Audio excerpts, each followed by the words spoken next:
Olá a todos! Hoje vamos mergulhar num dos momentos mais decisivos e, sinceramente, mais cinematográficos da Revolução Francesa.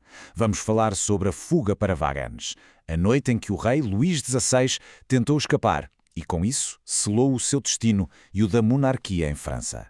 Pensem nisto. Às vezes um pequeno detalhe, uma decisão mal calculada, pode ter consequências gigantescas.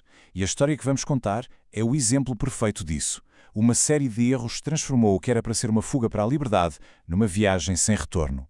Vamos lá perceber como é que isto aconteceu. Bem, para entendermos o plano, precisamos de perceber o contexto. A Revolução Francesa já tinha começado e o rei Luís XVI e a sua família estavam basicamente prisioneiros no seu próprio palácio, o Palácio das Tulherias, em Paris. Ele sentia que estava a perder todo o poder e precisava de fazer alguma coisa, e rápido. E o plano era este, era audacioso. A ideia era fugir de país em segredo, atravessar o país até à fortaleza de Montmédy, perto da fronteira, e lá juntar-se às tropas do general Bouillet, que lhe era leal. A partir dali, ele esperava ter força suficiente para negociar com os revolucionários ou até mesmo recuperar o controle do país. Era, literalmente, uma aposta de tudo ou nada. A estratégia parecia fazer sentido, não é? Mas a execução foi outra história. É que o plano começou a falhar antes mesmo da família real sair de Paris. Vamos ver os detalhes porque é aí que as coisas ficam interessantes. No papel, tudo parecia bem pensado. A família real ia disfarçar-se. O rei vestiu-se de criado. A rainha de governanta, os filhos também disfarçados. O plano era saírem do palácio à noite, discretamente, por portas secundárias. Até aqui, tudo bem. E é aqui que a realidade se impõe ao plano. O que era para ser uma viagem rápida e discreta transformou-se num desfile lento e vistoso. Em vez de uma carruagem leve, escolheram uma enorme, pesada e luxuosa. A rainha Maria Antonieta fez questão de levar bagagem a mais, com muitos itens pessoais. Basicamente, o conforto falou mais alto que a necessidade civil. E isso foi o primeiro grande erro. E que carruagem era esta? Era uma berlinda. Para termos uma ideia, isto era o equivalente a uma limusina topo de gama do século XVIII. Super confortável, cheia de luxos, mas também era gigante, pesada e muito, muito lenta. Era a pior escolha possível para uma missão secreta que dependia da velocidade. Com o plano já tão mal parado à partida, a viagem em si, foi uma autêntica sucessão de azares e más decisões. A partir do momento em que a berlinda se pôs a caminho, tudo o que podia correr mal, correu. 3 toneladas. Pensem neste número. É mais ou menos o peso de um elefante pequeno ou de 2 carros. Esta berlinda era tão pesada que precisava de 6 cavalos para a puxar e, mesmo assim, andava a passo de caracol, especialmente nas estradas de terra da altura. O resultado? Avarias constantes e atrasos, enormes atrasos. E estes atrasos criaram um efeito dominó catastrófico. Como saíram de Paris muito mais tarde do que o previsto, eles nunca chegaram a horas aos pontos de encontro combinados, onde soldados leais os esperavam para os escoltar. Os soldados esperaram e, como não viam ninguém e não tinham notícias, simplesmente pensaram que o plano tinha sido cancelado e foram-se embora.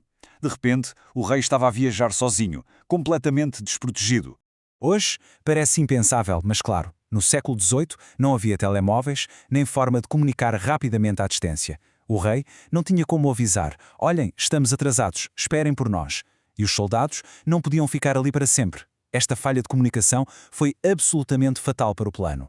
E é assim que chegamos ao ponto alto de toda esta história. Atrasados, sozinhos e expostos, a família real aproxima-se de uma pequena e pacata localidade chamada Varennes. Mal sabiam eles que seria o fim da linha. A viagem já estava a ser um desastre completo, mas o golpe de misericórdia ainda estava para vir. Faltava um último erro, um gesto pequeno, quase impensado, que ia custar-lhe literalmente o reino.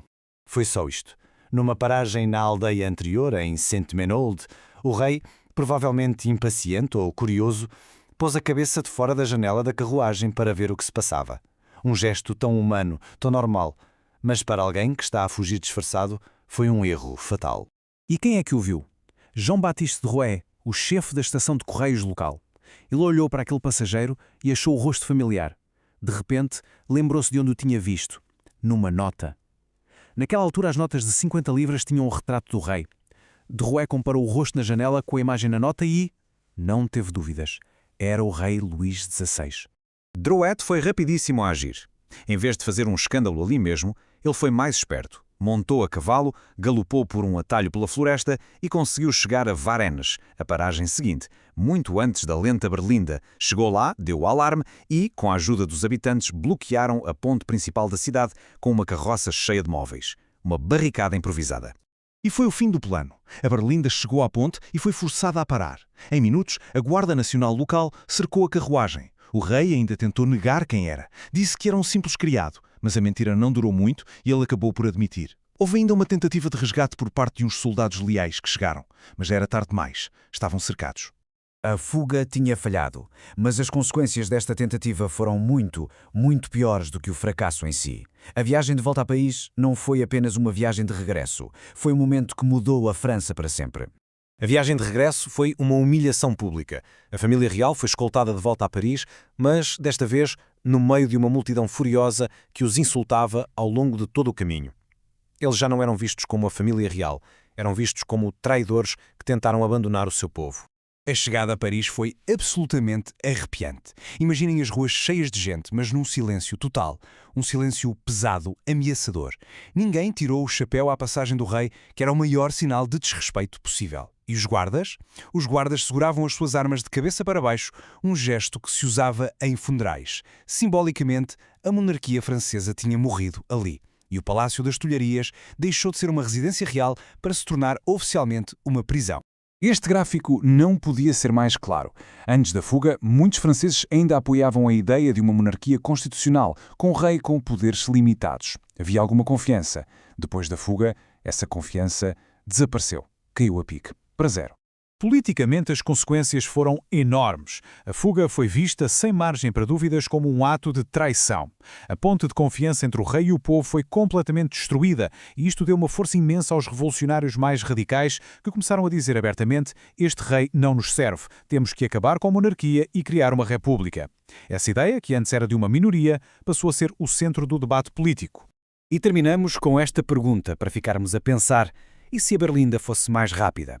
E se o rei não tivesse posto a cabeça de fora da janela, a história teria sido diferente? A monarquia em França poderia ter sobrevivido? É um dos grandes esse da história, que nos mostra de uma forma incrível como um único dia, um único erro pode mesmo mudar o mundo.